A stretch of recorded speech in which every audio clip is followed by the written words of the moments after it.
সুপ্রিয় শিক্ষার্থীবৃন্দ, আসসালামু আলাইকুম। তোমাদের অনলাইন ক্লাসে স্বাগতম জানাচ্ছি। আজকে আমি অষ্টম শ্রেণীর গণিত বিষয়ের যেই অ্যাসাইনমেন্ট দেওয়া হয়েছে সেটির সমাধান করব। সমাধান করার আগে তোমরা খাতা, কলম, পেন্সিল নিয়ে এবং তোমাদের অ্যাসাইনমেন্টের যে প্রশ্নটি দেওয়া হয়েছে সেই প্রশ্নটি নিয়ে বসো। তো আসো আমরা সমাধান করি। তো সমাধান করার জন্য তোমাদের প্রথমে দেখো দেওয়া আছে প্রশ্নে যে সরল মুনাফার ক্ষেত্রে হচ্ছে 1 নম্বর সঞ্চয় স্কিমের মূলধন হচ্ছে পি সমান সমান 15,000 টাকা। 2 নং দেওয়া আছে যে সঞ্চয়পত্র স্কিমের পূর্ণ হওয়ার সময়কাল n সমান সমান 3 বছর। তো 3 নম্বর দেওয়া আছে সঞ্চয় স্কিমের মুনাফার হার সমান সমান 9%। তো এই হচ্ছে তোমার উদ্দীপক। আর এই উদ্দীপকের আলোকে তোমার হচ্ছে কয়ের যে প্রশ্ন, সেই প্রশ্নটি হলো সঞ্চয় স্কিমের নির্দিষ্ট সময়কাল 3 বছর পর মুনাফার পরিমাণ আয় সমান সমান কত। তো তোমার এটি করতে হবে। তো আসো আমরা এটি সমাধান এখন করি। তো দেখো প্রথমে আমরা লিখব যে সরল মুনাফার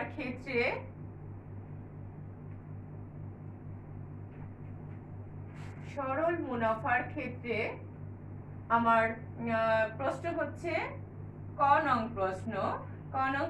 দেখো ক নং প্রশ্নের এখন আমরা করব যে সঞ্চয় স্কিমের নির্দিষ্ট সময়কাল 3 বছর পর মুনাফার পরিমাণ আয় সমান সমান কত। তো আসো দেওয়া আছে কি, দেওয়া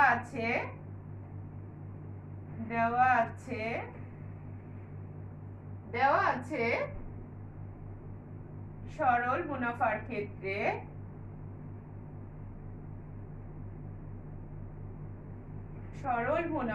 ক্ষেত্রে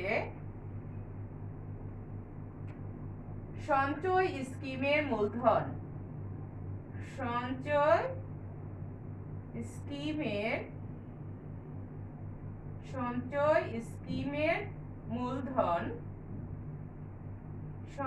স্কিমের মূলধন হচ্ছে পি সমান সমান 15,000 টাকা। পি সমান সমান কত? 15,000 টাকা। সঞ্চয় স্কিমের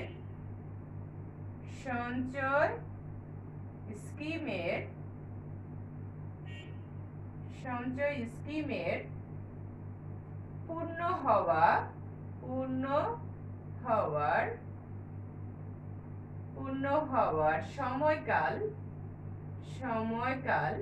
সময়টাকে আমরা হচ্ছে n দ্বারা প্রকাশ করি। n কত বছর আছে? 3 বছর। সঞ্চয়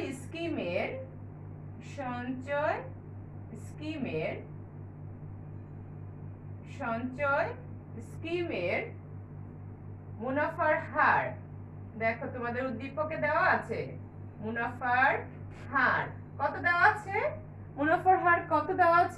9%।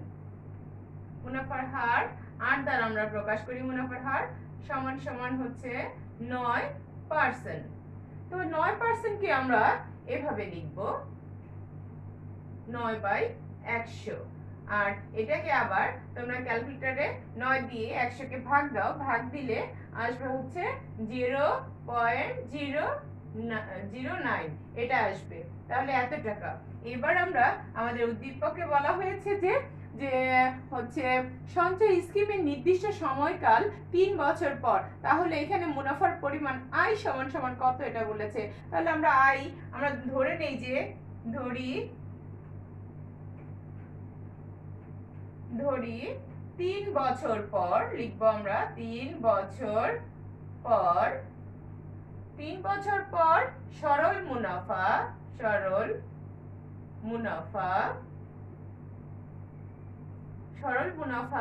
সমান সমান আয় টাকা। তো এবার আমরা করব, আমরা সূত্র জানি যে হচ্ছে আমরা জানি I ইকুয়াল হচ্ছে P আর N। এটা হচ্ছে আমাদের সূত্র, তাই না? তো I ইকুয়াল টু PRN, এই P এর মান কত? P এর মান হচ্ছে 15,000 টাকা। এখানে আমরা 15,000 লিখবো, 15,000। তারপরে হচ্ছে ইনটু আর এর মান কত? আর এর মান হচ্ছে এখানে 0.09, আর হচ্ছে আমাদের ইয়াতে আছে সময় আছে কত? সময় আছে 3 বছর। তাহলে আমরা ক্যালকুলেটরে আমরা সবগুলো গুণ করব। 15,000 ইনটু 0.09 ইনটু 3 গুণ করলে আমাদের আসে 4,050 টাকা। 4,050 টাকা, এটা আমাদের ক্যালকুলেশন করলে চলে আসে। তো এবার আমরা লিখব সুতরাং 3 বছর পর সঞ্চয় স্কিমের সরল মুনাফা, 3 বছর পর, এটা অ্যান্সার হয়ে যাবে। 3 বছর পর সঞ্চয়। তাহলে শিক্ষার্থীরা তোমরা এইটুকু তুলে নাও। আমি যেহেতু মানে আমার শেষ হয়নি, এই শেষ অংশটুকু আবার আমি দিয়ে দিচ্ছি। তো এটুকু দেখো, তোমাদের লেখা হয়ে গেছে নিশ্চয়ই। আমি উপরের অংশটুকু মুছে দিচ্ছি। এইটুকু তোমরা লিখে ফেলো।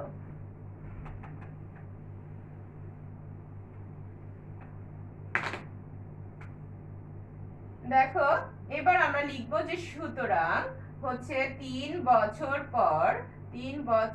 পর সঞ্চয় স্কিমের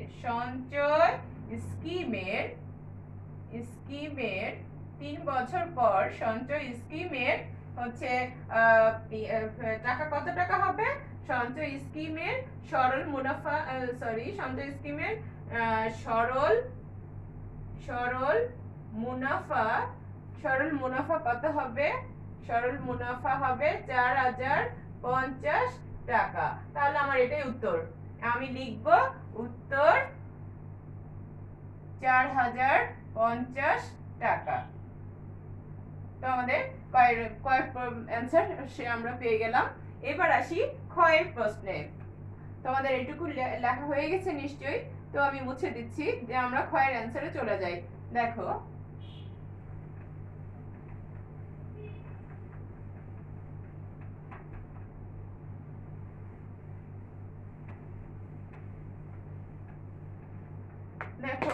ক্ষয়ের প্রশ্নে দেওয়া আছে কি? ক্ষয়ের প্রশ্নে দেওয়া আছে 2 নং ধাপের নির্দিষ্ট সময়কাল পর সরল মুনাফা প্লাস আসল এ সমান সমান কত? তাহলে আমার বের করতে হবে। তো আসো আমরা বের করি, সমাধান করি। 2 খতে তাহলে আমাদের আবার ঠিক সেম আগের মতো সঞ্চয় স্কিমের মূলধন আমরা ওগুলো লিখব। তাহলে এখন দেখো, এখানে আমরা লিখব যে দেওয়া আছে কয়ের প্রশ্নে যেমন করে লিখেছিলাম ওইটা আবার একটু তুলে নিলে সুন্দর হবে আর কি। তোমাদের অঙ্কটা করতে বোঝার সুবিধার্থে আবার তুলে নিও। তো এখানে দেওয়া আছে হচ্ছে সরল মুনাফার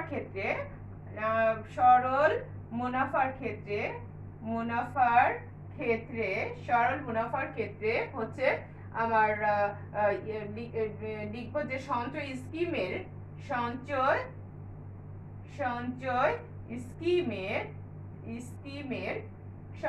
স্কিমের মূলধন বা আসল, স্কিমের মূলধন বা আসল, মূলধন যেই কথা আসলও সেই কথা, একই কথা। তাহলে আমরা বাদ দিলাম। সঞ্চয় স্কিমের মূলধন বা আসল হচ্ছে আসল পি দ্বারা আমরা প্রকাশ করি। তাহলে পি সমান সমান হচ্ছে 15,000 টাকা। পি সমান সমান 15,000 টাকা। এই হচ্ছে আমাদের সঞ্চয় স্কিমের মূলধন বা আসল। তো এবার আমরা হচ্ছে এটা হচ্ছে কোথা থেকে পেয়েছি? এটা হচ্ছে ক হতে। এবার মানে হচ্ছে আমরা লিখব যে হচ্ছে ক হতে যে পেয়েছি হচ্ছে 2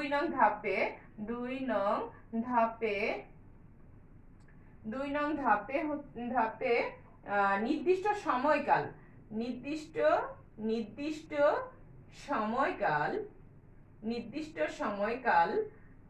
হচ্ছে নির্দিষ্ট সময়কাল পর সরল মুনাফা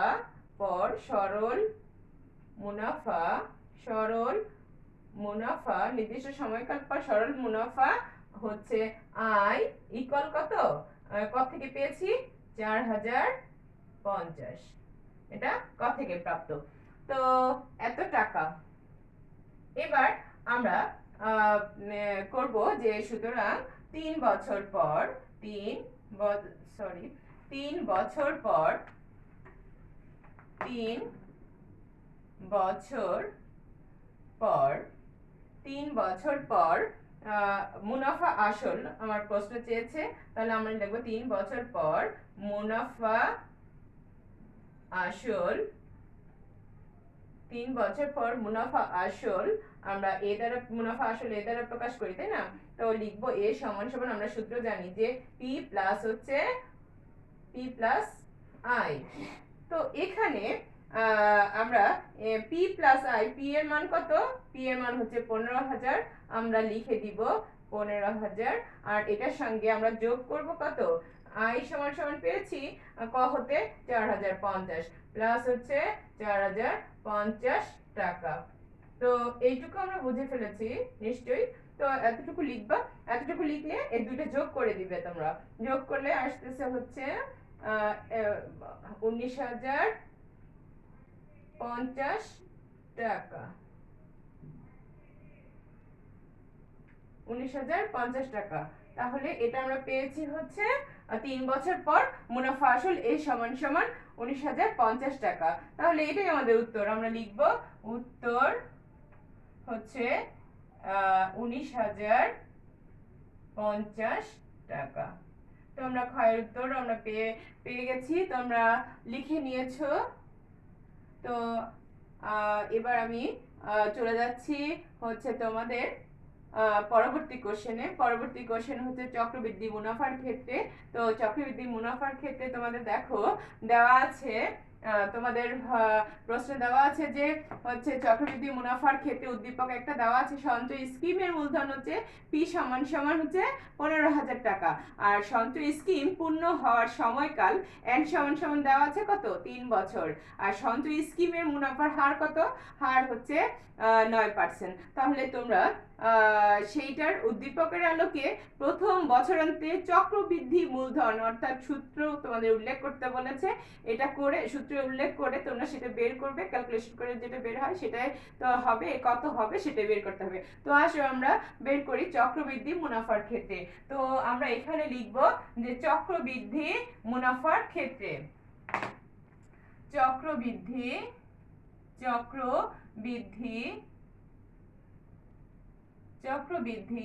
মুনাফার ক্ষেত্রে। তো চক্রবৃদ্ধি মুনাফার ক্ষেত্রে লিখে আমরা এখন এখানে এটার হচ্ছে কয়ের অ্যান্সার চক্রবৃদ্ধি মুনাফার ক্ষেত্রে। তো আমরা লিখব চক্রবৃদ্ধি মুনাফার ক্ষেত্রে প্রশ্ন হচ্ছে লিখব হচ্ছে আমরা ক দিয়ে তারপর আমরা শুরু করব। তো এখানে আমরা লিখব যে দেয়া আছে সঞ্চয়, এখানে সরল মুনাফার ক্ষেত্রে ছিল, এখানে আমরা সরল মুনাফার ক্ষেত্রে না লিখে বলবো এগুলো লেখা লাগবে না, এখানে শুধু লিখব যে এইটুকু সঞ্চয় স্কিমের, তোমাদের সুবিধার্থে আমি এটার মধ্যেই কারেকশন করে দিয়ে দিচ্ছি, কারণ তোমাদের যাতে বুঝতে সহজ হয়। সঞ্চয় স্কিমের হচ্ছে মূলধন আসল বা মূলধন সমান সমান কত টাকা, 1500 টাকা আমরা পেয়েছিলাম, এটাও এখানেও আমরা লিখব সঞ্চয় স্কিমের মূলধন বা আসল পি সমান সমান কত 15,000 টাকা। তারপরে হচ্ছে আমাদের সঞ্চয় স্কিমের নির্দিষ্ট সময়কাল, এটা লাগবে না, এইটুকু আমি মুছে দিচ্ছি, এইটুকু তোমাদের ওখান থেকে হয়ে গেছে। এখন দেখো আমরা লিখব যে সঞ্চয় স্কিমের মূলধন বা আসল পি সমান সমান 15,000 টাকা। তাহলে লিখব সঞ্চয় স্কিমের মুনাফার হার, সঞ্চয় স্কিমের মুনাফার হার আমরা পেয়েছি, মুনাফার হার আমরা পেয়েছি কত, মুনাফার হার আর দ্বারা প্রকাশ করা হয়, আর সমান সমান হচ্ছে 9%, ঠিক সেম হচ্ছে আগে করে নিয়েছিলাম আমরা 9 বাই কত 100, আর ইকুয়াল হচ্ছে 0.09, এইটা হচ্ছে আমরা মুনাফার হার পেয়েছি। এবার আমরা লিখব হচ্ছে সঞ্চয় স্কিমের পূর্ণ হওয়ার সময়কাল, সঞ্চয় স্কিমের স্কিমের পূর্ণ হওয়ার সময়কাল। সময়কাল লিখবো আমরা, পূর্ণ হওয়ার সময়কাল। সরি, এটা মানে নিচে চলে আসছে, আমি একটু ঠিক করে দিচ্ছি। এটা এখানে 0.09 এখানে থাক। তো পূর্ণ হওয়ার সময়কাল তাহলে আমাদের কত কত বছর, ওখানে দেখো তোমাদের উল্লেখ করা আছে যে পূর্ণ হওয়ার সময়কাল, পূর্ণ হওয়ার সময়কাল তোমাদের ওখানে প্রশ্নে দেখো দেওয়া আছে যে হচ্ছে প্রথম বছরান্তে মানে কি 1 বছর। তাহলে দ্বিতীয় বছরান্তে বললে আমরা ভাববো 2 বছর, তৃতীয় বছরান্তে বললে 3 বছর। তাহলে প্রথম বছরান্তে চক্রবৃদ্ধি মূলধনের সূত্র উল্লেখ করে তোমাদের করতে বলেছে। তাহলে আমরা লিখব সময়কাল। তাহলে কি করব, সময়কে আমরা জানি যে কি দ্বারা প্রকাশ করা হয়, n দ্বারা প্রকাশ করা হয়। আর হচ্ছে সময়কাল তাহলে আমরা লিখব কত, 1 বছর, মানে প্রথম বছরান্তে মানে 1 বছরেরটা। তাহলে আমরা জানি, আমরা এবার সূত্র লিখব। আমাদের বলেছে যে সূত্র প্রয়োগ করে, তাহলে আমরা সূত্র লিখব। সূত্র উল্লেখ করতেছি, সূত্র অনুযায়ী আমরা লিখব যে আমরা জানি, এখানে লিখে নিবা তোমরা, আমরা জানি চক্রবৃদ্ধি, আমরা জানি চক্রবৃদ্ধি মূলধন চক্রবৃদ্ধি মূলধন কি দ্বারা প্রকাশ করা হয়, c দ্বারা প্রকাশ করা হয়। c সমান হচ্ছে p দিয়ে তারপরে ইনটু 1 প্লাস হচ্ছে আর পাওয়ার হচ্ছে n। এই সূত্র দিয়ে, সূত্র অ্যাপ্লাই করে আমরা করব। তাহলে আমাদের বলা হয়েছে যে প্রথম বছরান্তে, তো আমরা এখানে উল্লেখ করে দিব প্রথম বছরান্তে লিখে তারপর লিখব চক্রবৃদ্ধি মূলধন,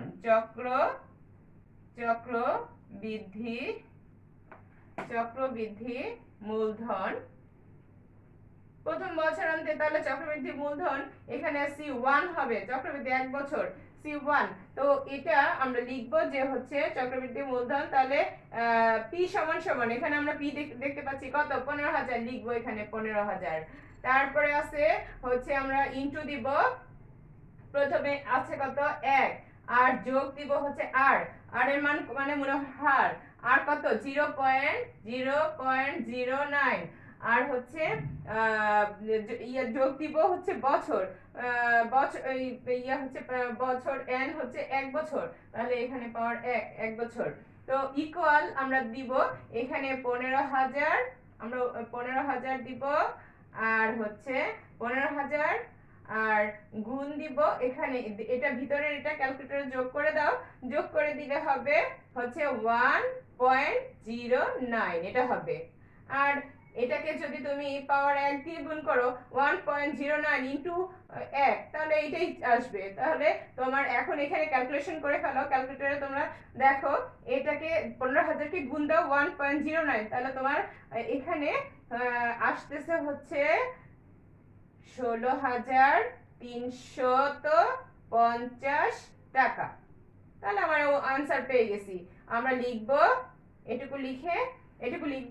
এটুকু লেখার পরে তাহলে আমরা লিখে দিব যে প্রথম বছরে চক্রবৃদ্ধি মূলধন আমরা পেয়ে গেছি 16,350 টাকা। তাহলে উত্তর 16,350 টাকা, এটাই উত্তর।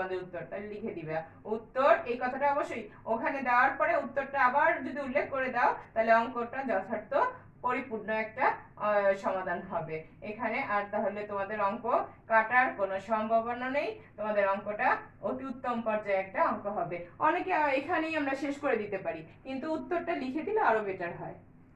তো আসো আমরা অঙ্কটি তুলে নিয়েছি, তো এবার আমরা পরবর্তী অঙ্কে চলে যাচ্ছি। তাহলে শিক্ষার্থীরা আসো আমরা খ নং মানে চক্রবৃদ্ধি মুনাফার ক্ষেত্রে খ নং প্রশ্নেতে চলে যাই। খ নং প্রশ্নে শুধু তোমাদের দেওয়া আছে হচ্ছে দ্বিতীয় বছরান্তে চক্রবৃদ্ধি মূলধন সূত্র উল্লেখ করে কত হবে তা বের করবে। তোমরা প্রথমে বের করেছো ক নং এ হচ্ছে প্রথম বছরান্তে মানে 1 ছিল, আর দ্বিতীয় বছরান্তে তাহলে 2 হবে, আর তৃতীয় বছরান্তে 3 হবে। তো বাকি এখান থেকে সবগুলো একই থাকবে, আমাদের সঞ্চয় স্কিমের মূলধন, তারপর মুনাফার হার, তারপরে সময়কাল, আমরা জানি চক্রবৃদ্ধি মূলধন সমান সমান সি, এই পর্যন্ত আমাদের C equal to P 1 plus R by N, এইটুকু আমাদের ঠিক থাকবে। এইখানে আমরা একটু চেঞ্জ করব, সেটা হচ্ছে এখানে আমাদের খ নং প্রশ্নের অ্যান্সার, আমাদের এখানে এই পর্যন্ত সবই ঠিক থাকবে। এখানে শুধু আমরা প্রথমের জায়গায় আমরা লিখে দিব দ্বিতীয় বছরান্তে, তারপরে হচ্ছে চক্রবৃদ্ধি মূলধন এখানে C1 আছে, আমরা এখানে C2 দিয়ে যাব, আর এখানে 1 প্লাস আর প্লাস এন, এন এর মান হচ্ছে এখানে আমাদের আছে, তাহলে 2 হলে মানে 2 বছর, 2 বছর আমরা এখানে এন এর সময় 2 বছর, আমরা এখানে সময় 2 বছর দিব, আর এখানে আমাদের আছে, তাহলে এখানে দিব হচ্ছে 2 বছর, আর তাহলে এখানে আমরা লিখব 1 প্লাস 0.09 আর হচ্ছে to the power n, to the n এর পাওয়ার হচ্ছে কত 2, তাহলে আমরা লিখব টু দি পাওয়ার n, এখানে 2 হচ্ছে 2, তাহলে এখানে 15,000 দিব, গুণ দিব এখানে, এইটা মানে তোমার 2 বার আছে, তাহলে লিখব 1.09 লিখে এখন তোমরা ক্যালকুলেটরে গুণ করো। 15,000 দাও, 15,000 তারপর হচ্ছে গুণ 1.09 আর হচ্ছে ইনটু 1.09, তাহলে এই দুইটা গুণ করলে দেখো ক্যালকুলেশন করলে আসতেছে, তিনটা একসাথে গুণ করো, গুণ করলে তোমাদের চলে আসতেছে হচ্ছে 17821, তারপর দশমিক হচ্ছে 50 টাকা। তোমাদের দেখো, তোমাদের ক্যালকুলেটরে যখন তোমরা মানে ক্যালকুলেশন করবে তখন 0.5 আসতেছে, 0.5 হলে 5 এর পরে তোমরা অবশ্যই একটা 0 দিয়ে নিবে, তাহলে হচ্ছে আসতেছে কত 17,821.50 টাকা, তাহলে তোমরা উত্তর লিখবে এটাই, তোমরা উত্তর লিখবে এখানে, উত্তর হচ্ছে 17,821.50 টাকা।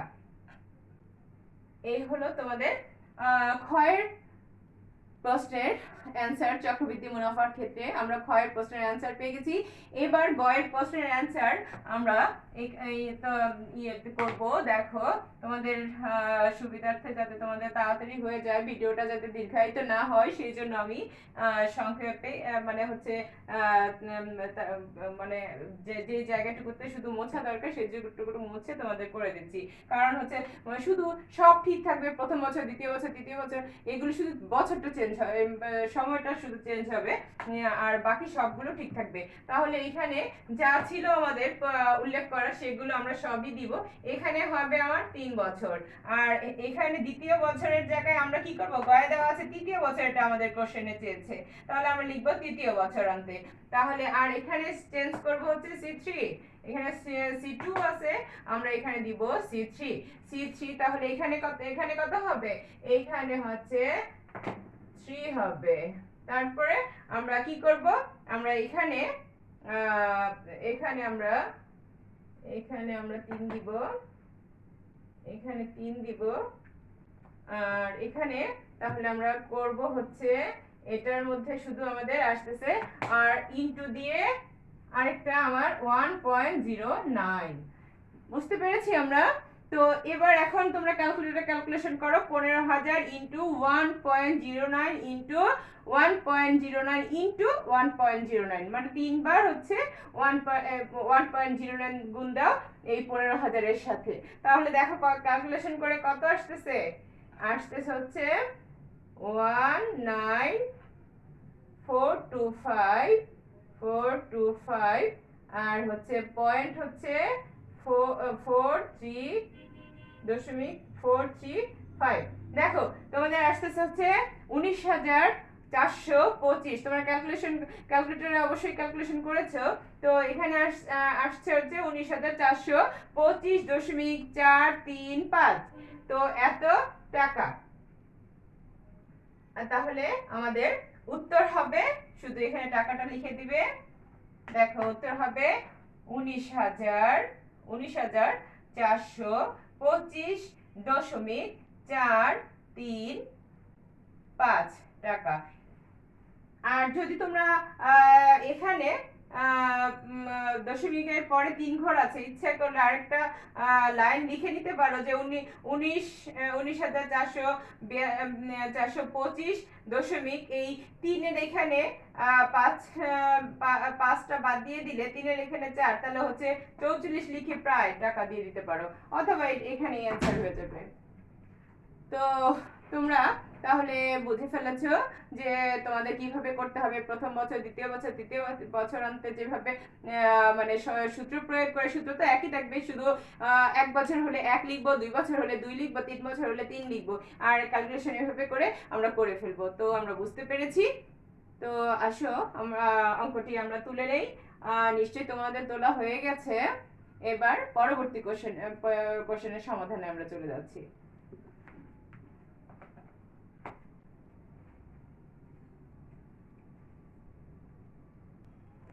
তাহলে শিক্ষার্থীরা আসো আমরা ঘ নং প্রশ্নের সমাধান করি। ঘ নং প্রশ্নে তোমাদের দেওয়া আছে যে নির্দিষ্ট সময়কাল 3 বছর পর চক্রবৃদ্ধি মুনাফা কত হবে সেটা বের করতে হবে। তো আসো আমরা বের করি। তো আমরা চক্রবৃদ্ধি মুনাফার ক্ষেত্রে আমাদের হচ্ছে আমরা লিখবো যে গ নং থেকে পেয়েছি, আমি কত পেয়েছি অ্যান্সারটা সেটা আমাদের লিখতে হবে 3 বছর পর। তাহলে আমরা লিখবো গ নং প্রশ্ন হতে আমাদের হতে পাই কি পেয়েছি আমরা, হতে পাই 3 বছর পর 3 বছর পর হচ্ছে চক্রবৃদ্ধি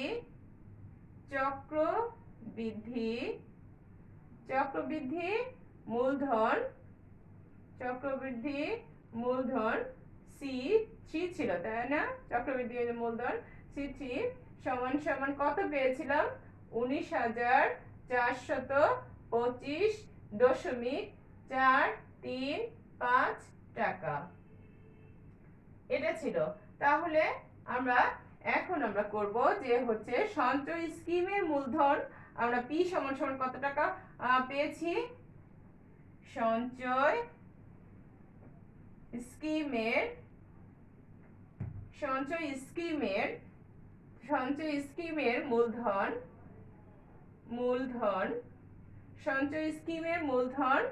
মূলধনকে P দ্বারা প্রকাশ করি।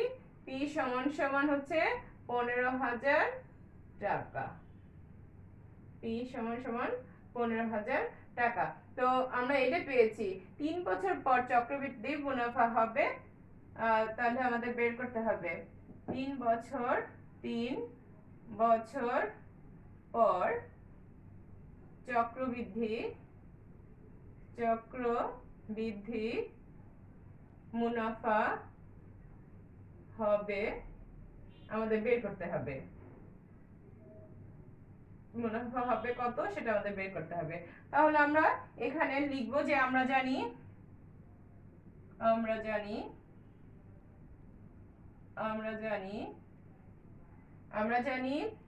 চক্রবৃদ্ধি মুনাফা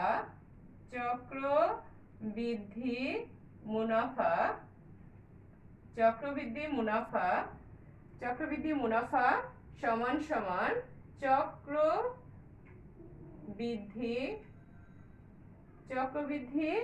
মূল আর মাইনাস চক্রবৃদ্ধি মূলধন আর কি, যেটা চক্রবৃদ্ধি মূলধন মাইনাস হচ্ছে প্রারম্ভিক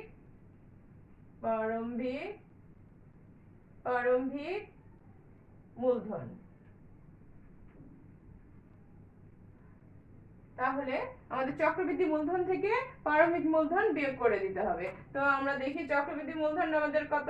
চক্রবৃদ্ধি মূলধন হচ্ছে আমাদের 19,000, এটা 19,000, এটা লিখতে হবে 19,425.435 বিয়োগ করব প্রারম্ভিক মূলধন হচ্ছে যে P, তাহলে এটা কত আছে? 15,000 টাকা। তাহলে 15,000 টাকা এটা আমরা বিয়োগ করে দিব, এত টাকা। তাহলে আমরা এখন বিয়োগ করি, ক্যালকুলেটর তোমরা ক্যালকুলেশন করো, বিয়োগ করলে দেখো কত আসতেছে। এখানে আসবে 4425.435। এটা হচ্ছে তোমাদের ক্যালকুলেশন করে আসতেছে এত টাকা, এত টাকা।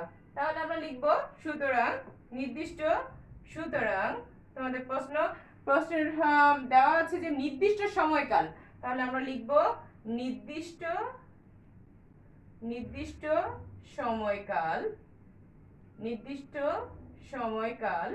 আমরা লিখব যে নির্দিষ্ট সময়কাল 3 বছর পর, ব্র্যাকেট দিয়ে যেভাবে তোমাদের প্রশ্নে লেখা আছে 3 বছর পর, ব্র্যাকেট ক্লোজ। তারপরে তোমরা দিয়ে দিবা চক্রবৃদ্ধি মুনাফা, চক্রবৃদ্ধি মুনাফা, মুনাফা। তাহলে কত? চক্রবৃদ্ধি মুনাফা সমান সমান হচ্ছে এই সংখ্যাটা লিখে দিবে 4425.435 এত টাকা। তাহলে এটাই তোমাদের উত্তর, লিখে দিবে। এটা লেখার পরে লিখবে যে উত্তর এত টাকা, 4425 মানে .435, এই হচ্ছে এত টাকা। তো আমরা বুঝতে পেরেছি, ঘ নম্বরের সমাধানও আমাদের শেষ হয়ে গেল। তোমরা তুলে নাও, তোমরা নিশ্চয়ই তুলে নিয়েছো। তো আমরা পরবর্তী সমাধানে চলে যাচ্ছি। পরবর্তী সমাধান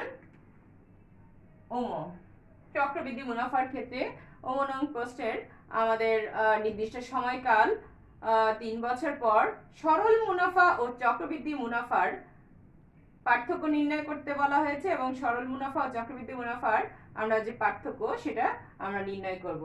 তো আসো আমরা সরল মুনাফার এটা করি, আমাদের এটা নিশ্চয়ই। তাহলে শিক্ষার্থীরা আমরা নং প্রশ্নতে চলে যাই, এটার সমাধান করি। নং প্রশ্ন দেখো দেওয়া আছে নির্দিষ্ট সময়কাল 3 বছর পর সরল মুনাফা ও চক্রবৃদ্ধি মুনাফার পার্থক্য নির্ণয় করো। তো আসো আমরা এটা সমাধান করি। তো সমাধান করার জন্য আগে তোমাদের লিখতে হবে যে সরল মুনাফার ক্ষেত্রে, কথাটা লিখে নেবে, সরল মুনাফার ক্ষেত্রে, সরল মুনাফার ক্ষেত্রে কথাটা লিখে তারপর লিখবা যে আমরা সঞ্চয় স্কিমের মূলধন যে পেয়েছি সেটা লিখবো। সঞ্চয় স্কিমের, সঞ্চয় স্কিমের মূলধন, সঞ্চয় স্কিমের মূলধন সাধারণত মূলধনটা কি দ্বারা প্রকাশ করা হয়? পি দ্বারা প্রকাশ করা হয়। তাহলে মূলধন কত ছিল? 15,000 টাকা, 15,000 টাকা। তো আসো আমরা এবার অঙ্কটা করি। 15,000 টাকা আমাদের দেওয়া আছে, আর সময়কাল ছিল কত? সঞ্চয়, সঞ্চয় স্কিমের, স্কিমের, সঞ্চয় স্কিমের হচ্ছে সময়কাল, সময়, সময়কাল আমরা সময়কে কি দ্বারা প্রকাশ করি? এন দ্বারা প্রকাশ করি, এন দ্বারা প্রকাশ করি। তাহলে আমরা লিখবো সময়কাল হলো কত বছর? 3 বছর, উল্লেখ করে দিব 3 বছর। আর হচ্ছে লিখবো যে সঞ্চয় স্কিমের মুনাফার হার, সঞ্চয় স্কিমের, স্কিমের মুনাফার, মুনাফার হার, মুনাফার হার আমরা কি দ্বারা প্রকাশ করি? আর দ্বারা প্রকাশ করি। সমান সমান কত ছিল? 9%, 9%। তাহলে 9% সমান সমান 9/100 ইকুয়াল 0. এটা ক্যালকুলেশন করলে আসে 0.09। তো আমরা মুনাফার হার পেয়ে গেছি। এবার লিখবো যে হচ্ছে আমরা জানি, আমরা জানি, আমরা জানি, আমরা হচ্ছে মানে ধরে নেই যে ধরি এতটা, এটা আমরা পেয়েছি। তারপর লিখি যে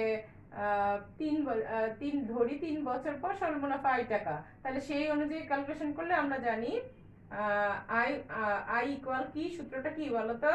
আই ইকুয়াল হচ্ছে পি আর এন। তাহলে এখানে পি এর মান কত? 15,000, আমরা লিখে দিব 15,000, আর ইনটু আর এর আর কত? আর মানে হচ্ছে মুনাফার হার, এটা আর কত? 0.09। আর কত বছর? 3 বছর। এটা আমরা ক থেকে পেয়েছিলাম, তো এটাই আমরা করব আগে, তারপরে এখানে আমাদের ক্যালকুলেশন করলে আসতেছে 4,050 টাকা। তো এটা আমরা পেয়েছি।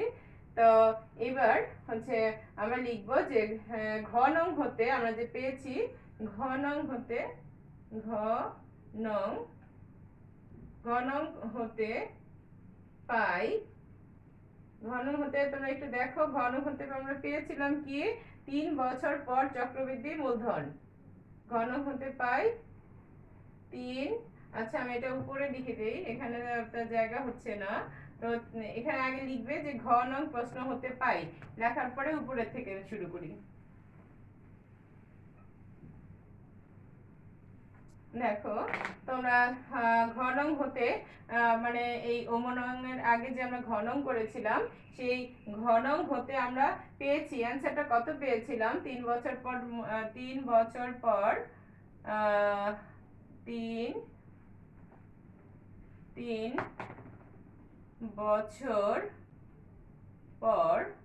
3 বছর পর হচ্ছে আমাদের চক্রবৃদ্ধি মুনাফা,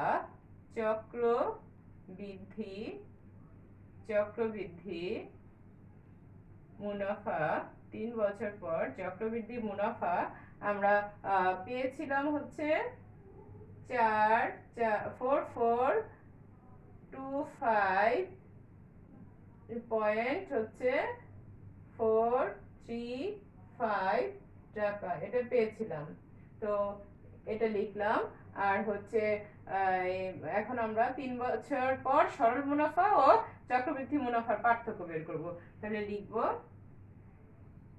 3 বছর পর, 3 বছর পর আমরা কি করব? সরল মুনাফা, সরল মুনাফা আর হচ্ছে ও চক্রবৃদ্ধি মুনাফা, ও চক্রবৃদ্ধি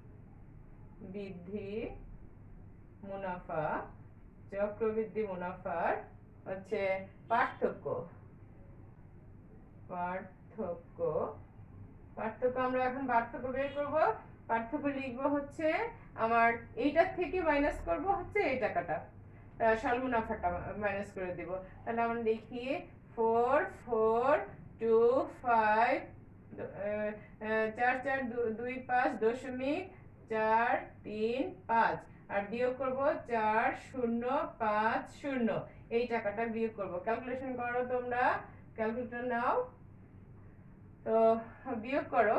বিয়োগ করলে তোমাদের আসতেছে 375.435 টাকা।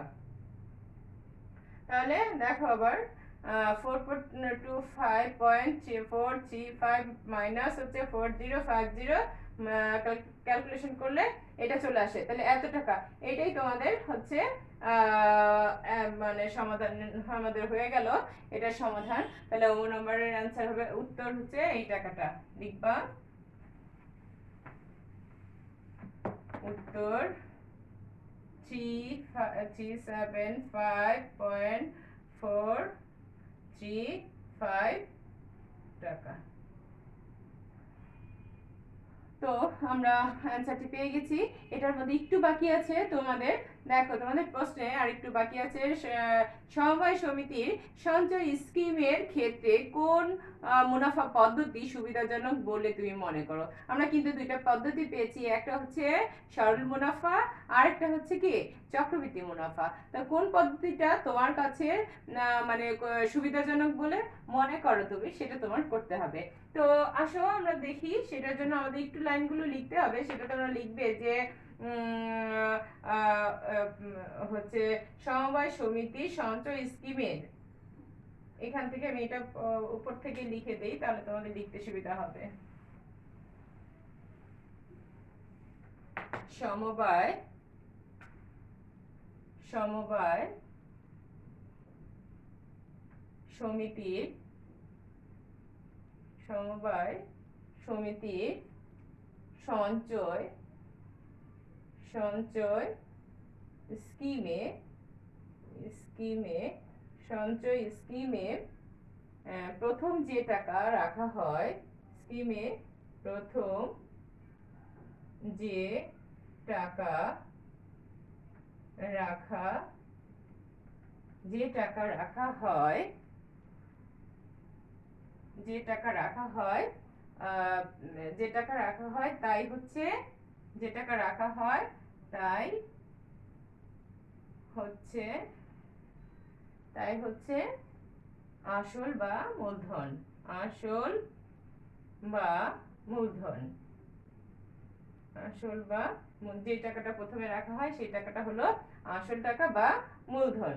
তো এটা হচ্ছে তাহলে তাই আসল মূলধন এর উপর বছর শেষে যে হচ্ছে বছর শেষে বছর শেষে বছর শেষে বছর শেষে যে অতিরিক্ত টাকা বছর শেষে যে অতিরিক্ত টাকা পাওয়া যায়, যে অতিরিক্ত অতিরিক্ত টাকা যে অতিরিক্ত টাকা যে অতিরিক্ত টাকা পাওয়া যায় যে অতিরিক্ত টাকা পাওয়া যায় তাকে মুনাফা বলে। তাকে মুনাফা বলে। তাহলে আমরা বলবো যে মুনাফা কত প্রকার? মুনাফা দুই প্রকার। মুনাফা মুনাফা দুই প্রকার। মুনাফা দুই প্রকার কি কি? একটা হচ্ছে সরল মুনাফা। মুনাফা দুই প্রকার। এক হচ্ছে সরল মুনাফা, সরল মুনাফা, আর দুই হচ্ছে চক্রবৃদ্ধি মুনাফা। তো আমরা আগে একটু এটার একটু বর্ণনা দিয়ে নিলাম যে মুনাফা জিনিসটা কি, মুনাফা কত প্রকার। তো লিখে এবার তুমি লিখে দিবা যে উপরোক্ত গাণিতিক বিশ্লেষণ থেকে উপরোক্ত গাণিতিক বিশ্লেষণ থেকে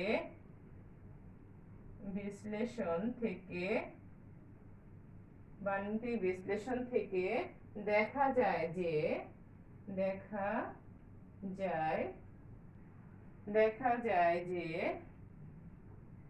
গাণিতিক বিশ্লেষণ থেকে দেখা যায় যে সরল মুনাফার চেয়ে সরল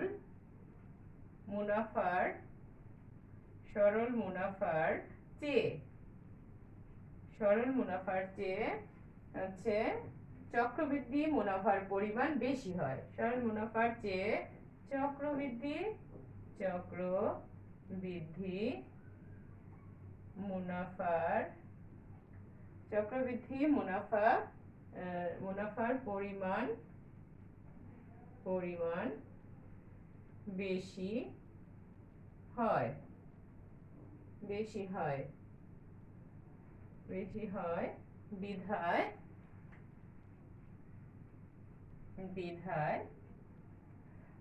হয় বিধায় সমবায় সমিতির সঞ্চয় স্কিমের সমবায় সমিতির সঞ্চয়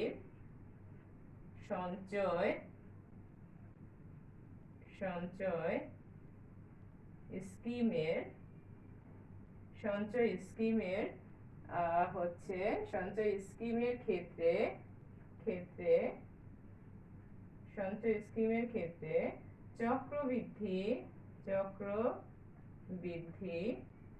চক্রবৃদ্ধি মুনাফা পদ্ধতিটি চক্রবৃদ্ধি মুনাফা পদ্ধতিটি আমার কাছে, মুনাফা পদ্ধতিটি আমার কাছে সুবিধাজনক মনে হয়, সুবিধাজনক বলে মনে হয়। এইটুকু লিখে দিলেই হবে, আর লেখা দরকার নাই, এইটুকু লিখে দিলেই হবে। তো তোমরা বুঝতে পেরেছো?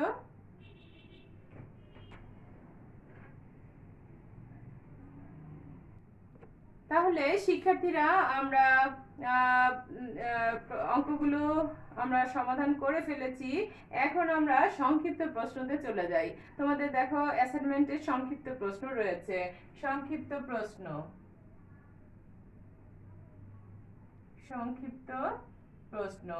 এখন সংক্ষিপ্ত প্রশ্নের সমাধানগুলো আমরা করব।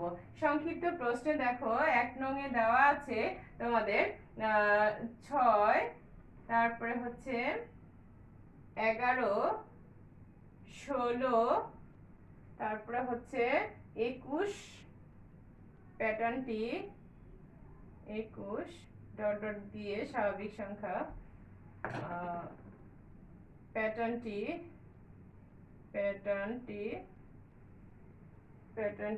বীজগণিতীয় রাশি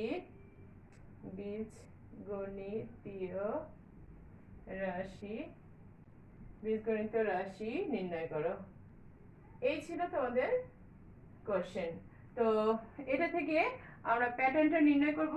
প্যাটার্ন নির্ণয় করার জন্য আমরা উত্তর লিখব যে হচ্ছে আমাদের 6, 11, 16, 21 তালিকার সংখ্যাগুলো আগে লিখবো আমরা।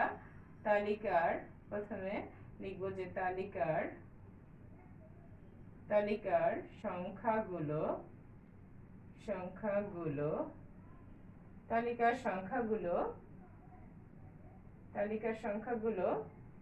হলো 6, 11, 16, 21। তাহলে পাশাপাশি দুটি সংখ্যার আমাদের পার্থক্য কত যাচ্ছে, আমাদের পার্থক্যটা আমরা লিখব। পাশাপাশি দুটি সংখ্যার পার্থক্য, দেখো পার্থক্য কত যাচ্ছে, 6, 11, 7, 8, 9, 10, 11, তাহলে পার্থক্য যাচ্ছে 5। আবার 11 থেকে 16, 12, 13, 14, 15, 16, এখনো 5 যাচ্ছে পার্থক্য। 16 থেকে 21, 17, 18, 19, 20, 21, 5 করে প্রতিবার, তাহলে প্রতি ক্ষেত্রে আমাদের পার্থক্য 5 করে যাচ্ছে। এখানে তাহলে তোমরা লিখবে যে এখানে প্রথম পদ সমান সমান হচ্ছে 6। আমরা এখন 6কে আমরা দেখো কিভাবে করে আমাদের ভেঙে আমাদের করতে হয়। 5 গুণ 1, 5 একে 5, আর যোগ হচ্ছে 1, এভাবে দিতে হয়। তাহলে প্রথম পদ হচ্ছে আমার 1, এই জন্য আমি দিছি 5 এর সাথে 1 দিয়েছি, আর যোগ 5 গুণ 1 আর যোগ 1, 5 একে 5 আর 1 এ 6, দেখো 6 হয়ে গেছে। তারপরে দ্বিতীয় পদ, দেখো দ্বিতীয় পদ তাহলে আমার হচ্ছে হবে কত, দ্বিতীয় পদ হচ্ছে আমার দেখো দেওয়া আছে কত, আমার দেওয়া আছে 11। তাহলে আমরা কি করব, 5, আর দ্বিতীয় পদের জন্য আমি দিব 2, আর যোগ দিব 1, এদিকটা ঠিক থাকবে। তারপরে আমার তৃতীয় পদ এবং চতুর্থ পদ নির্ণয় করতে হবে। তৃতীয় পদে দেখো তোমাদের দেওয়া আছে কত, 16, তাহলে আমি লিখব 16 সমান সমান, আর এটা দিব 21। তাহলে 16 হলে দেখো এখানে তৃতীয় পদ বলেছে, তাহলে আমি এখানে 5 তো আছেই, তৃতীয় পদের জন্য 3 দিব, আর এখানে 1। আবার আমার চতুর্থ পদ বললে এখানে 4 দিব, আর 1। তো এই হলো, দেখো 4, 5, 20, আর 1, 21, এখানে 21 হয়ে গেছে। তাহলে আমার চতুর্থ পদ এভাবে আমরা লিখবো যে হচ্ছে এভাবে করে আমরা পর্যায়ক্রমে এভাবে স্বাভাবিকভাবে আমরা করে যাব। সেটা আমরা ডট ডট দিয়ে দেখিয়ে যাব যে এভাবে যাচ্ছে। ঠিক আছে, তাহলে তোমরা নিশ্চয়ই বুঝতে পেরেছো এভাবে যাচ্ছে। তারপরে তোমরা এতটুকু তুলে নাও, আমি উপরের দিকে মুছে আবার করে দিব। তো এখানে নিচে অবশ্য দেখা যাবে না, তো আমি তোমাদের এখানে পাশেই দিয়ে দিচ্ছি। এখানে এই লাইনের পরে তোমরা এখান থেকে করে নেবে। এখানে মানে তোমরা নিচের লাইনে করবে, অথবা আমি মুছে দিচ্ছি, থাক, এভাবে হয়তো ভুল হয়ে যাবে। এখানে তোমরা নিচের লাইনের পরে উপরে আমি চলে যাচ্ছি, জায়গা হচ্ছে না তো তাই নিচের থেকে উপরের দিকে নিয়ে নিচ্ছি। এখানে হবে, তাহলে এখানে এইভাবে করে যাচ্ছে, তাহলে আমরা লিখবো ক তম কতম হচ্ছে পদ কিভাবে করে গেছে সেটা লিখবো। 5 ইন্টু হচ্ছে ক, আর যোগ দিব কি 1, তাহলে কি পেয়েছি 5 আর ক গুণ করলে হয় 5 ক যোগ 1, তাহলে এই বীজগণিত রাশিটা আমাদের এটা অনুযায়ী যাচ্ছে, তাহলে লিখবো সুতরাং প্যাটার্নটি সুতরাং প্যাটার্নটি হচ্ছে বীজগণিতের রাশি, বীজগণিতীয়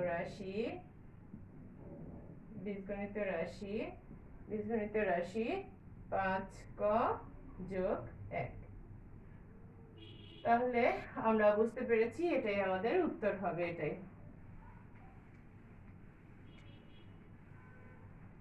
তো আমাদের 1 নং সমাধান হয়ে গেছে। এবার আসো আমাদের 2 নং প্রশ্নে,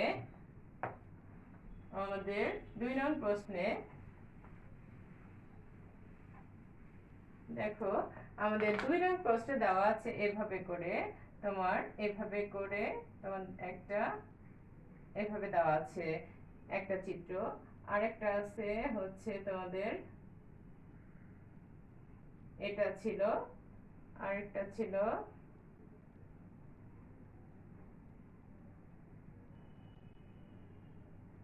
এটা। এই ছিল তোমার উদ্দীপকের মানে চিত্র, এটার পরবর্তী চিত্র এটা পর্যন্ত আমার দেওয়া আছে, এই 3টা চিত্র দেওয়া আছে। আমার পরবর্তী চিত্র আমি কিভাবে আঁকবো সেটা আমার হচ্ছে চিত্রের সাহায্যে, কাঠির সাহায্যে সংখ্যাটা কত হবে আর চিত্রটা এঁকে আমাদেরকে দেখাতে হবে। তাহলে আসো আমরা কিভাবে করব সেটা দেখি। তো চিত্রটা তোমরা দেখেছো, তাহলে আমরা উদ্দীপকের চিত্রটি দেখেছি, এখানে আমরা দেখব কাঠির সংখ্যা কতটি আছে।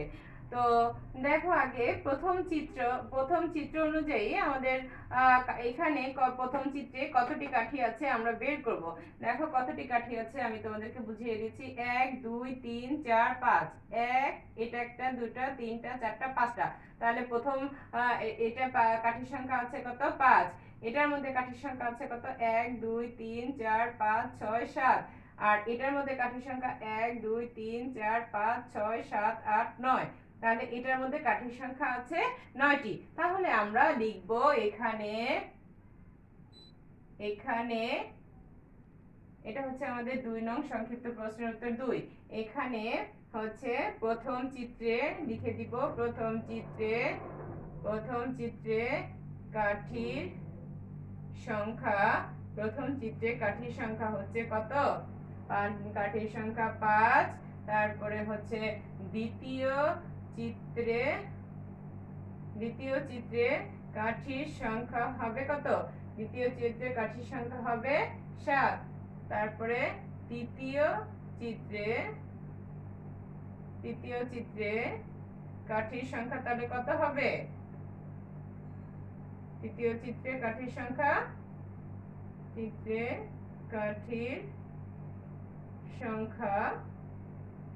তৃতীয় চিত্রে কাঠির সংখ্যা হবে 9। তাহলে আমরা দেখতে পাচ্ছি যে কাঠির সংখ্যার তালিকা, কাঠির সংখ্যা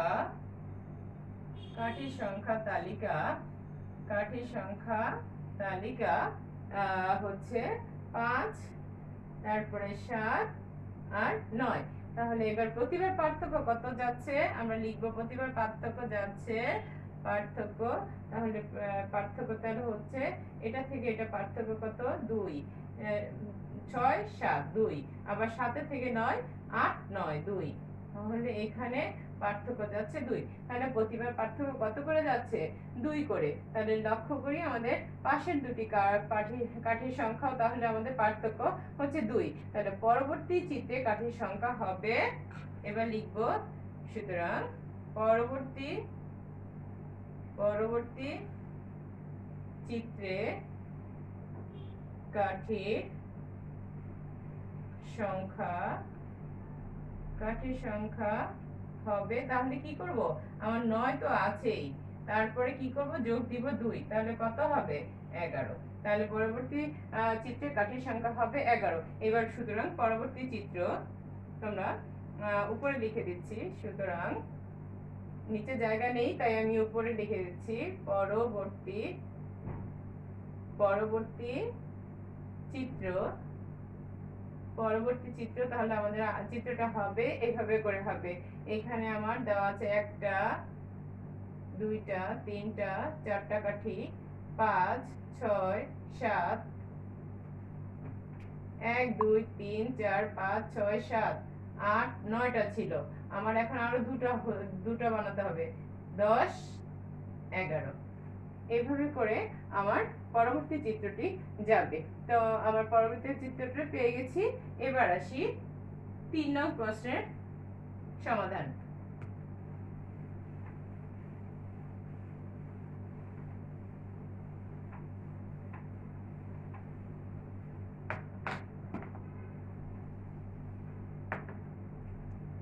দেখো 3 নং প্রশ্নের সমাধান। তো 3 নং প্রশ্নে বলা আছে 1 মিটার কাকে বলে। 1 মিটার কি, 1 মিটার কাকে বলে, তাহলে 1 মিটারটা কি সেটা আমরা লিখবো যে 1 মিটার 1 মিটার 1 মিটার। এখানে 1 মিটার হচ্ছে, মিটারটা হচ্ছে দৈর্ঘ্য পরিমাপের একক, আমরা লিখবো মিটার হচ্ছে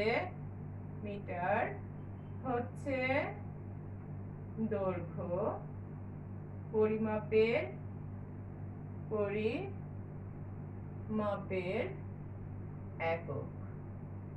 দৈর্ঘ্য পরিমাপের এককে আমরা মিটার বলি। এখানে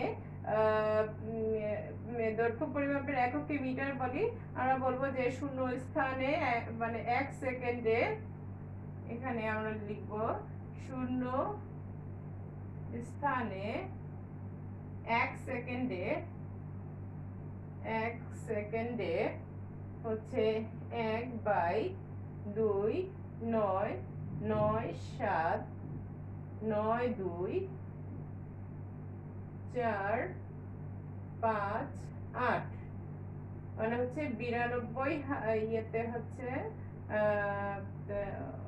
এখানে 29 কোটি 97 হচ্ছে লক্ষ 92,458 ভাগ সময়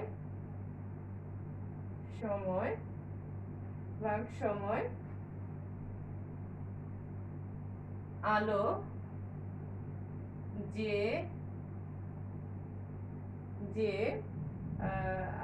যে দূরত্ব অতিক্রম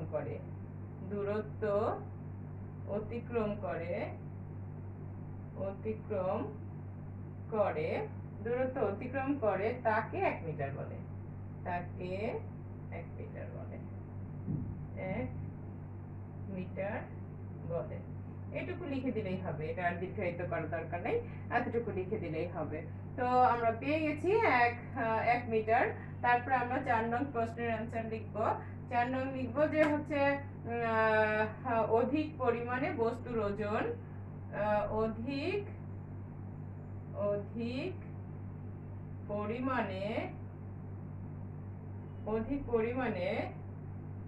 বস্তুর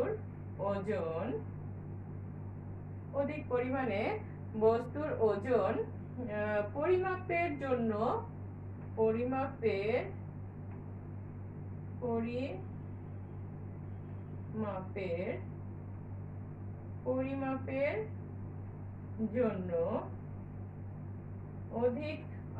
অধিক পরিমাণে বস্তুর ওজন পরিমাপের জন্য ব্যবহার মেট্রিক পদ্ধতির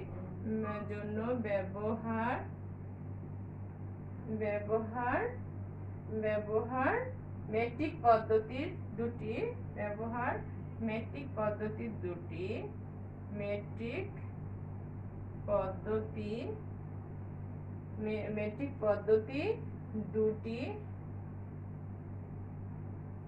এককের এককের দুটি এককের নাম নিচে দেওয়া হলো এখন দুটি নাম এক হচ্ছে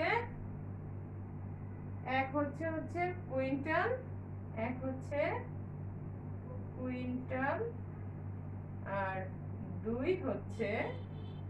দুই নম্বর হচ্ছে মেট্রিক টন।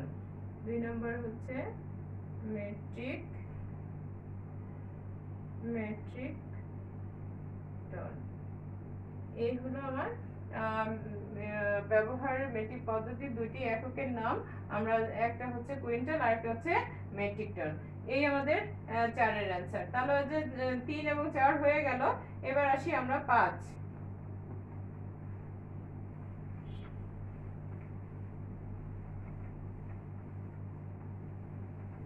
আমরা 5 নং প্রশ্নে আমরা লিখব, 5 নং প্রশ্নে হচ্ছে আমরা জানি এক একক সমান কত বলো তো? আমরা জানি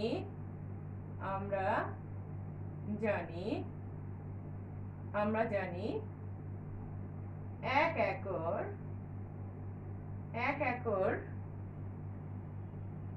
আমরা জানি এক একর সমান সমান হচ্ছে 4046.86 বর্গ মিটার। এই হলো আমাদের এক একর। তো আমরা এটা প্রায়, এবার আমরা লিখব 10 একর আমাদের বলেছে। তো 10 একর সমান সমান তাহলে কি হবে? 10 দিয়ে গুণ করব, তাই না? তাহলে দিব 4046.86 এখানে, আর গুণ দিব হচ্ছে 10 বর্গ মিটার। তাহলে এখানে তোমরা ক্যালকুলেটরে ক্যালকুলেশন করে দেখো কত আসে। এখানে আসবে হচ্ছে 4046.8.6 এটা এত বর্গ মিটার। এখানে এত বর্গ মিটার। তাহলে আমাদের 5 নং এর অ্যান্সার আমরা পেয়ে গেছি এটা। এবার আসো 6 নং প্রশ্নে যাই। 6 নং প্রশ্নের সমাধান আমরা করি। 6 নং প্রশ্নে দেখো, আমরা জানি, তোমরা লিখবে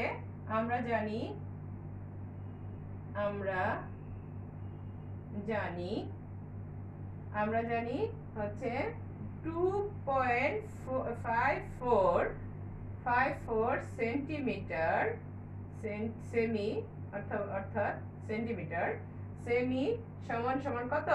1 ইঞ্চি।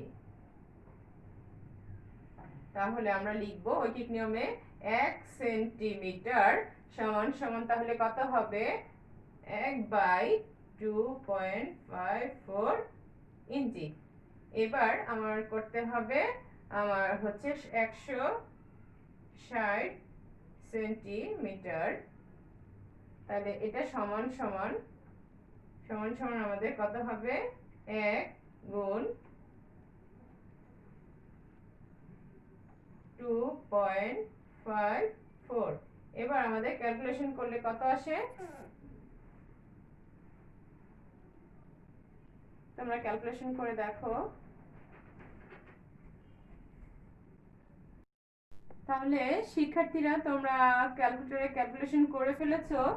এখানে 160 কে 2.54 দিয়ে ভাগ দাও। ভাগ দিলে কত আসে দেখো? ভাগ দিলে আসবে 62.99 ইঞ্চি। এটাই তোমাদের উত্তর। তো আমরা বুঝতে পেরেছি। এবার আসো 7 নং প্রশ্নে চলে যাই। 7 নং প্রশ্ন,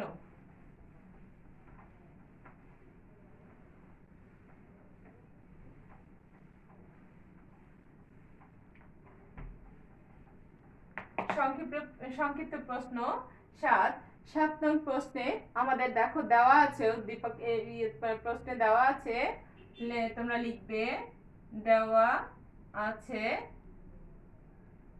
আছে তোমার ঘরের আয়তন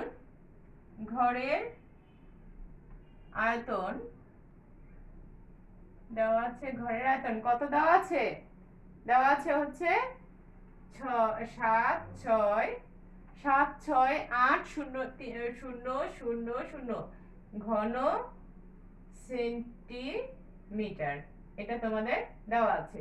তো তোমরা বায়ুর পানির তুলনায় কত গুণ ভারী সেটা তোমাদের দেওয়া আছে, সেটা লিখে দাও। বায়ু পানির তুলনায় কত গুণ ভারী? বায়ু পানির তুলনায় 0.00129 এত গুণ ভারী, এটা আমরা লিখে দেব, এটা আমাদের দেওয়া আছে। এবার আমরা অঙ্কতে যাই। আমরা জানি 1 ঘন সেন্টিমিটার পানির ওজন সমান সমান কত? আমরা লিখব, আমরা জানি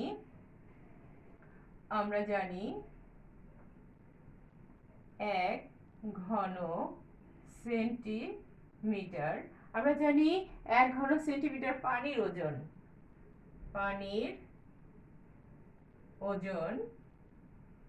সমান সমান কত বলো তো?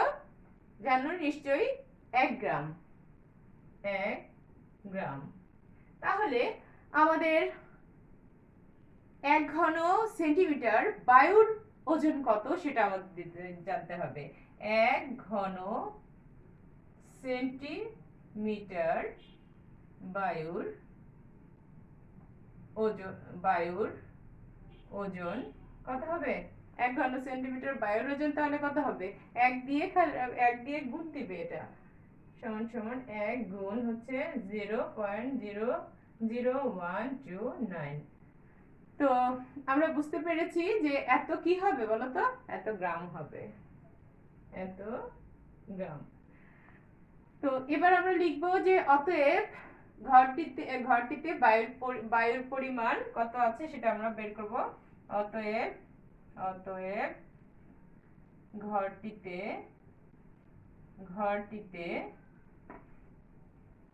বায়ুর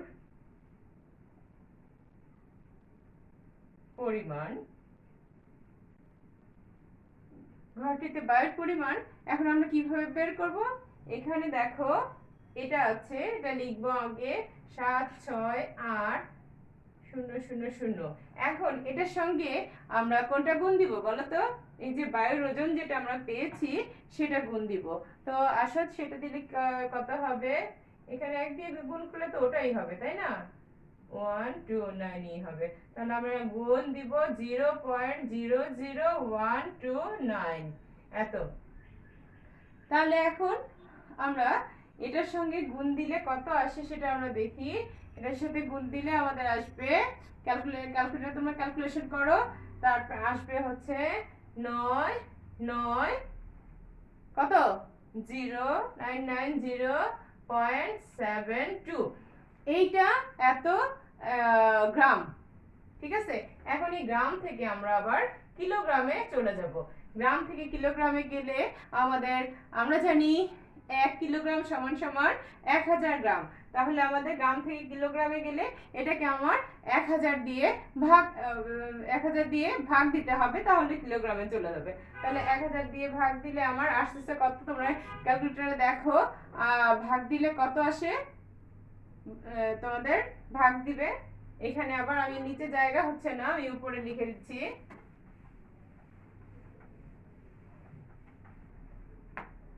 তাহলে তোমাদের এখানে গ্রাম থেকে আমরা এখন যাব কি কিলোগ্রামে গেলে কি করব? আমরা বললাম যে 990.72 এত বাই দিব কত?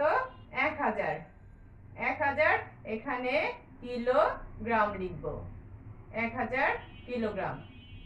তো এখানে আমরা ক্যালকুলেটরে ভাগ দিলে কত আসছে দেখো, ভাগ দিলে আসবে 0. বলো 0.9972। এখন আমরা কি লিখবো, গ্রাম না কিলোগ্রাম? লিখবো কিলোগ্রাম, কিলোগ্রাম। তাহলে এখানে আমাদের কাঙ্ক্ষিত ফলাফল পেয়ে গেছি। এখানে তোমরা এটা উল্লেখ করে দিতে পারো 1 গ্রাম সমান সমান 1000 কিলোগ্রাম দিয়ে এভাবে তোমরা দিয়ে দিবে, তাহলে এটা বোঝা যাবে তো এটা দিয়ে তোমরা করেছো আর এটা সমান সমান এত কিলোগ্রাম, এটাই উত্তর। তো তোমরা তোমাদের অ্যাসাইনমেন্টের সমাধানগুলো পেয়ে গেছো। আমাদের সবগুলো সমাধান আমরা করে ফেলেছি। তো আমাদের সমাধানগুলো করতে যে ভিডিওটা অনেক বড় হয়ে গেছে। তো তোমরা আমার সঙ্গে কষ্ট করে সময় দিয়েছো, এই জন্য তোমাদেরকে অশেষ অশেষ ধন্যবাদ।